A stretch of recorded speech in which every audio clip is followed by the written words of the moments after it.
काय सांगणार दादा, या ठिकाणी तुमचं आंदोलन सुरू आहे, नेमकं काय आंदोलन आहे आणि काय मागण्या आहेत तुमच्या? गेल्या 6 महिन्यापासून आमचं मानधन रखडलेलं आहे. पूर्ण महाराष्ट्रामध्ये आमची 650 ते 700 कर्मचारी आहे आणि मानधनी खूप अत्यल्प आहे, असं खूप काही जास्त नाही. आणि आता 6 महिने होत आले, मुलांचे ॲडमिशन आहे, बरेचसे दवाखान्याचे प्रॉब्लेम्स आहेत, बऱ्याच घरांचे हप्ते थकलेले आहेत. सर्व कर्मचाऱ्यांचं तोडकं मानधन असल्यावर ते संपण्यात आलेलं आहे आणि मानधनाविना आता ज्यांचे हप्ते बाकी आहेत त्यांच्या घरी बँकेचे कर्मचारी यायला लागले. त्यामुळे शासनाला आमची एकच मागणी आहे की आमचं त्वरित मानधन अदा करावे व काम आम्ही सुरळीत चालू करायला तयार आहोत. किती दिवसापासून बेमुदत काम बंद आहे?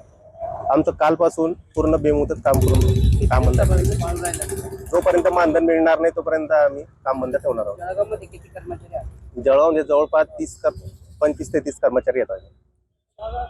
अधिकाऱ्यांनी भेट वगैरे दिली का काही? अधिकाऱ्यांना भेट दिलेली आहे, पत्र दिलेलं आहे, मंत्री महोदयांनाही पत्र दिलेलं आहे. पण केंद्राचा निधी अप्राप्त असल्यामुळे आमचा निधी थांबलेला आहे असं त्यांचं म्हणणं आहे. पाणी पुरवठा मंत्र्यांच्या जिल्ह्यात जसं कर्मचाऱ्यांचे का पूर्ण राज्यात अडकले? पूर्ण राज्यातला विषय का? पूर्ण राज्याचा विषय आहे, संपूर्ण राज्यात.